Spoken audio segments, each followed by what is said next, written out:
মিষ্টি কুমড়ো রান্না করব। চিংড়ি মাছ দিয়ে মিষ্টি কুমড়ো রান্না করতে যে উপকরণগুলো লাগবে সেগুলো হচ্ছে, আমি এখানে চিংড়ি মাছ নিয়েছি বড় বড়, এখানে মিষ্টি কুমড়ো নিয়েছি টুকরো টুকরো করে, এখানে এটা আগে থেকে কেটে রেখেছি।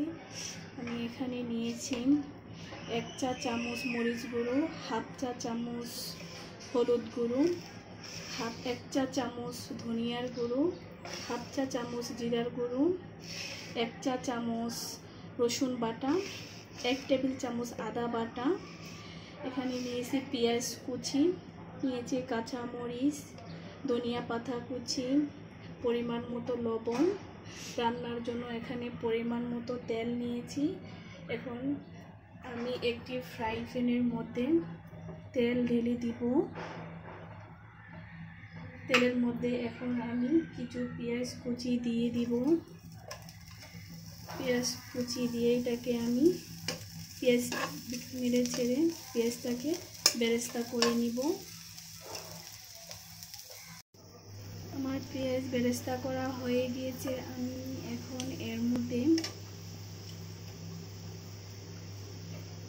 আদা বাটা, রসুন বাটা, হলুদ গুঁড়ো, মরিচের গুঁড়ো, ধনিয়ার গুঁড়ো, জিরার গুঁড়ো, পরিমাণ মতো লবণ দিয়ে মশলাটা ভালোভাবে কষিয়ে নিব।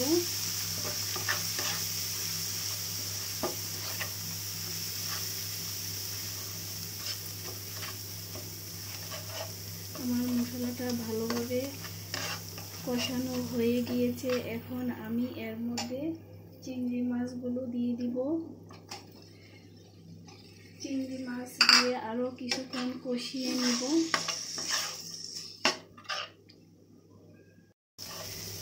আমার মাছটা কষানো হয়ে গেছে। এখন আমি এর মধ্যে একটু পানি দিব। পানি দিয়ে এটাকে কিছুক্ষণ ডেকে দিব মাংসের ভিতরটা যেন। আমার চিংড়ি মাছটা কষানো হয়ে গিয়েছে। এখন আমি এর মধ্যে মিষ্টি কুমড়ো দিয়ে দিব। মিষ্টি কুমড়ো দিয়ে একটু মশলাটার সাথে কষিয়ে নিব।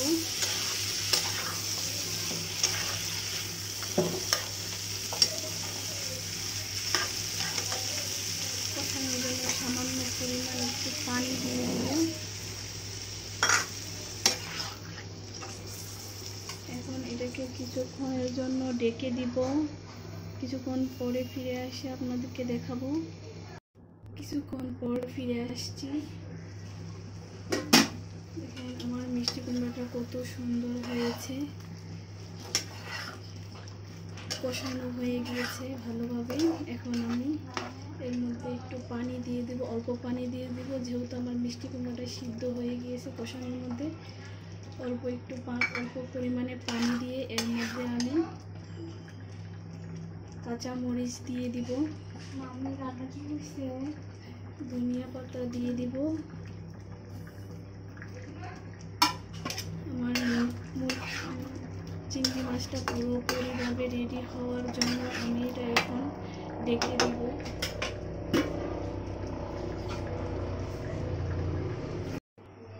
আমার মিষ্টি কুমড়োটা রান্না হয়ে গিয়েছে।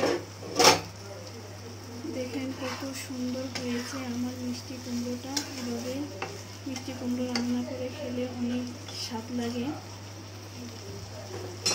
আমি আপনাদেরকে দেখাচ্ছি একটা প্লেটে নিয়ে।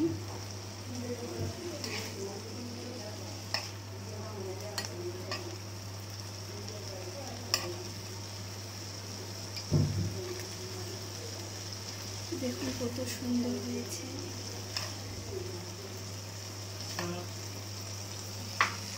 এই যে আমার মিষ্টি কুমড়ো তরকারি চিংড়ি মাছ দিয়ে আমি রান্না করেছি। এটা আপনাদের কাছে যদি ভালো লেগে থাকে তাহলে আপনারা আমাকে লাইক দিবেন, শেয়ার করবেন, আমার চ্যানেলটাকে সাবস্ক্রাইব করবেন।